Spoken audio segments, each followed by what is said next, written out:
आज आप जानेंगे एक ऐसी जगह के बारे में जहां किसी इंसान के मृत्यु के बाद उसे मरा हुआ नहीं समझते और घर में वापस रख लेते हैं।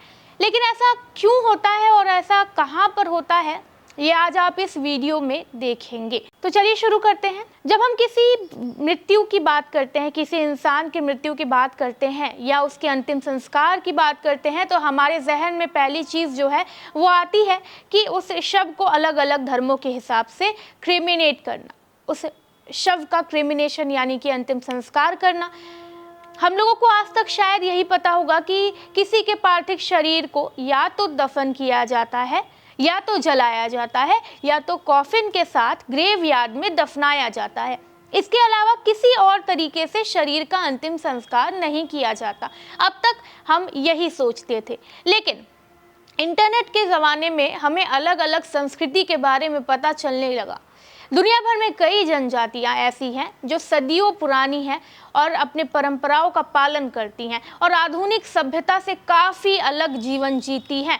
और इंडोनेशिया के सुलावेसी द्वीप के पहाड़ी क्षेत्रों में रहने वाली तोराजा जनजाति भी एक ऐसी ही एक समुदाय है जो मृत्यु से जुड़ी अनोखी मान्यताओं के लिए जानी जाती है। आमतौर पर जब किसी की मृत्यु होती है तो उसे दफनाने या अग्नि संस्कार करने की परंपरा निभाई जाती है, लेकिन तोराजा समाज में मृत्यु को जीवन का एक हिस्सा माना जाता है और वर्षों तक मृतक को अंतिम संस्कार से पहले घर में रखा जाता है। अभी हमें इसे और समझने की ज़रूरत है, इसीलिए थोड़ा सा और गहराई में इस विषय को जानेंगे। तोराजा जनजाति में जब किसी व्यक्ति की मृत्यु हो जाती है तो परिवार वाले उसे मृत मानने से इनकार कर देते हैं और उनके लिए वो बस एक बीमार व्यक्ति होता है। मतलब कि अगर यहाँ किसी के घर में किसी की मृत्यु होती है तो वो लोग उसे मरा हुआ नहीं समझते, बल्कि बस एक तरह से बीमार समझते हैं। यानी उनके हिसाब से व्यक्ति बस बीमार है और कुछ नहीं।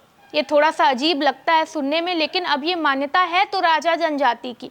खैर, इसके बाद शव को एक अलग कमरे में बिस्तर पर रख दिया जाता है और परिवार के सदस्य उसे रोज़ाना खाना पीना और बाकी आवश्यकता की जो चीज़ें हैं वो देते हैं। सोच के देखिए कि एक मृत शरीर के सामने जाने से लोगों की रूह कांप जाती है और यहाँ पे लोग उस शरीर के सामने जो है वो खाने पीने की चीज़ें रखते हैं। लेकिन सवाल ये भी उठता है कि उन चीज़ों का आखिर होता क्या है। ना वो मृतक इंसान खा पाएगा, ना ही घर के बाकी सदस्य खा पाएंगे। इतना ही नहीं, मृत इंसान के कपड़े तक बदले जाते हैं और उसकी साफ सफाई का पूरा ध्यान रखा जाता है। ये परंपरा तब तक चलती है जब तक परिवार आर्थिक रूप से अंतिम संस्कार करने के लिए तैयार ना हो जाए। यानी उस शरीर को तब तक वो लोग अपने पास रखते हैं जब तक इनके पास जो है इतना पैसा ना हो जाए कि ये लोग धूमधाम से उस व्यक्ति का अंतिम संस्कार कर ले। क्योंकि तोराजा जनजाति में आम तरह से अंतिम संस्कार भी नहीं होता, यहाँ पे काफ़ी भव्य तरीके से होता है ये, और इसके बारे में मैं आगे बताऊंगी। लेकिन सबसे पहले जान लेते हैं कि इस शवों को जो रखते हैं लोग, इसको सड़ने से कैसे बचाया जाता है। ये सवाल उठ सकता है कि इतने लंबे समय तक शव को घर में रखने पर सड़न और दुर्गंध की समस्या कैसे नहीं होती है।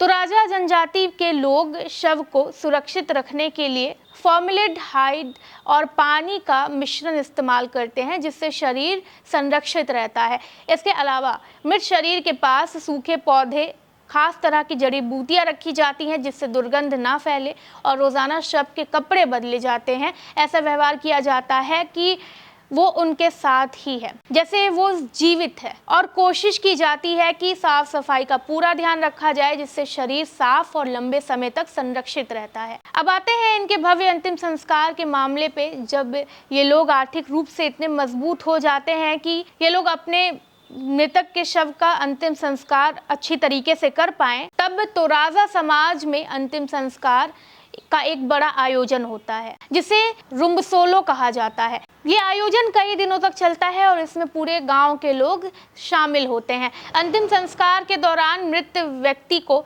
पत्थर की कब्र में दफनाया जाता है। इस दौरान पारंपरिक रीति रिवाजों के साथ भैंसों की बलि दी जाती है, जिससे मृत आत्मा की शांति और उनके स्वर्ग जाने की मार्गदर्शन का जो है वो प्रस्ताव करने के लिए ऐसा किया जाता है। यहाँ सोचने वाली बात ये आती है कि जब तक अंतिम संस्कार नहीं किया जाता तब तक आत्मा उस शव के अंदर कैद रहती है। मतलब कि अंतिम संस्कार इसलिए किया जाता है कि उस व्यक्ति की आत्मा को शांति मिले, लेकिन जब तक वो घर में बाकी लोगों के साथ रहता है तब तक उसकी आत्मा उस शव के अंदर रहती है या उस घर में भटकती है। लेकिन अभी भी ये सिलसिला खत्म नहीं होता है। अंतिम संस्कार के बाद भी अगर लोगों को इच्छा होती है उस इंसान से वापस मिलने की, तो वो वापस दफनाए हुए उस शव को बाहर निकालते हैं कब्र से और अपने घर में लेकर आते हैं। इसके पीछे का तर्क ये है कि तोराजा जनजाति में दफनाने के बाद भी मृतकों को भुलाया नहीं जाता।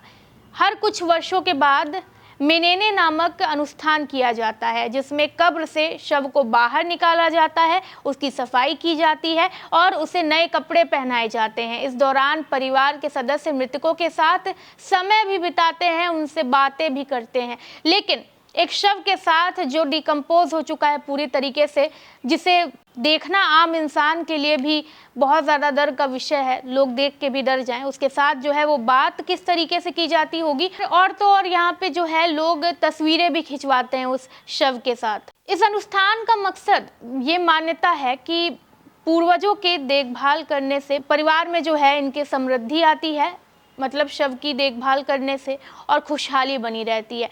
एक और सवाल यहाँ पे ये उठता है, वो सबसे बड़ा सवाल है, क्योंकि लोग यहाँ के जो हैं वो भूत प्रेत को नहीं मानते क्या?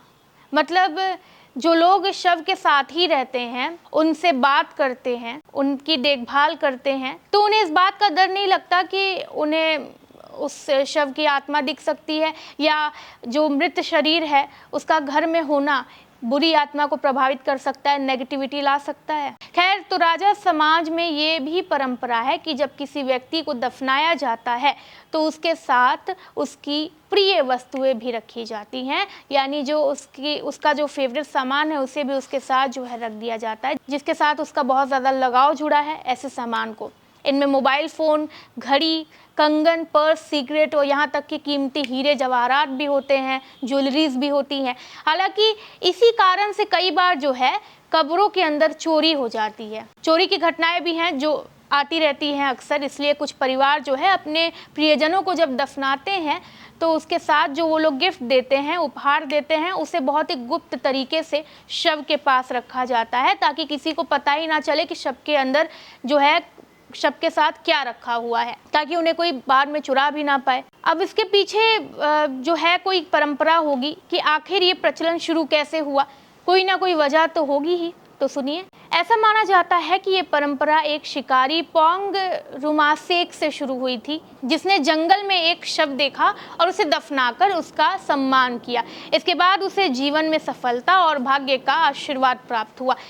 इसी मान्यता के आधार पर तोराजा लोग अपने पूर्वजों की देखभाल करना अपनी जिम्मेदारी मानते हैं, लेकिन यहाँ पे उन्होंने शव को बस देखा और उसे दफना दिया। लेकिन तोराजा जनजाति के लोग शव को अपने साथ ही रखते हैं, उसे दफनाते भी हैं, समय समय पर बाहर भी निकालते हैं, उसकी साफ सफाई भी करते हैं। खैर, सबकी अपनी अपनी मान्यताएं होती हैं और हम इस पर सवाल नहीं उठा सकते। हमें भी उतना ही इस चीज़ का सम्मान करना चाहिए, तोराजा संस्कृति का या उस ट्राइब का, उसके संस्कारों का हमें भी सम्मान करना चाहिए, जितना हम दुनिया की बाकी संस्कृति का करते हैं। हो सकता है कि तोराजा जनजाति का ये जो संस्कृति है वो बाकी दुनिया जो है इसे अजीब समझती हो, इस रिचुअल को अजीब समझती हो, लेकिन ऐसा भी हो सकता है कि उस जनजाति को हमारी संस्कृति अजीब लगती हो, क्योंकि वो दुनिया से बिल्कुल कट, एक कहते हैं कि ये जो जनजातियाँ होती हैं वो बहुत ही अलग रहती हैं अपने आप को बाकी दुनिया के हिसाब से, काफ़ी ज़्यादा क्वारंटाइन में एक तरीके से आइसोलेशन में रखती हैं और बाकी दुनिया से कांटेक्ट नहीं करती हैं। एक ऐसा ही द्वीप है जो इंडियन ओशन में भी है, जहाँ के लोग जो हैं अपने एरिया के अंदर, मतलब रेडियस के अंदर भी जो है वो बाकी लोगों के अगर हेलीकॉप्टर भी आते हैं तो उसे मार के गिरा देते हैं। और उसके बाद से इंडियन गवर्नमेंट ने कई बार कोशिश की कि यहाँ के लोगों को देखने, क्योंकि वो इंडिया के पास ही वो आइलैंड पड़ता है, एक छोटा सा आइलैंड है, और यहाँ पे जो है यहाँ के लोग जो हैं वो बाकी दुनिया से काफ़ी ज़्यादा कट ऑफ करके रखते हैं। और अभी भी आज के टाइम में भी वो पुराने दौर की तरह जीते हैं। उन्हें ये नहीं पता कि टीवी क्या है, उन्हें ये नहीं पता कि इंटरनेट क्या है, और तो और जो उनकी भाषा है वो भी बाकी दुनिया के लोगों को पता ही नहीं है कि वो किस भाषा में बोलते हैं। उनके ट्राइब की भाषा तक जो है वो लोग नहीं जानते हैं। वो इतना ज़्यादा अपने आप को अलग रखते हैं दुनिया से। कई बार इंडिया के जो गवर्नमेंट है उन्होंने हस्तक्षेप किया था, दखलंदाजी की थी वहाँ पे जाने की, ये देखने के लिए कि वहाँ की परिस्थिति कैसे है, लोग जो है वहाँ पे कैसे जीवित हैं। लेकिन फिर वही कि उन लोगों को ये चीज़ अच्छी नहीं लगी और वो लोग जो है वार करने लगे अपने जो भी उनके पास मौजूद था तीर और कमान से।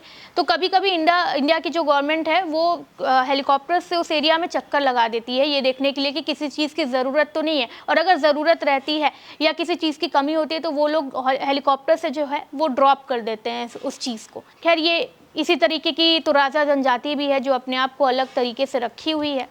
तुराजा जनजाति की ये अनूठी परंपरा दुनिया की सबसे विचित्र अंतिम संस्कार रीति रिवाजों में से एक मानी जाती है। ये न केवल उनकी संस्कृति का प्रतीक है बल्कि मृत्यु को देखने का उनका एक अलग दृष्टिकोण है, अलग नज़रिया है। उनके लिए मृत्यु केवल एक जीवन का अंत नहीं है बल्कि एक नए सफ़र की शुरुआत है जिसमें मृतकों को सम्मान देना और उनकी यादों को संजो कर रखना आवश्यक माना जाता है। आप इस बारे में क्या सोचते हैं और आपके हिसाब से रीति रिवाज किस तरीके से है? अपनी जो प्रतिक्रिया है वो कमेंट सेक्शन में ज़रूर दें। वीडियो को लाइक करें, चैनल को सब्सक्राइब करें। मैं हूँ कृति, धन्यवाद।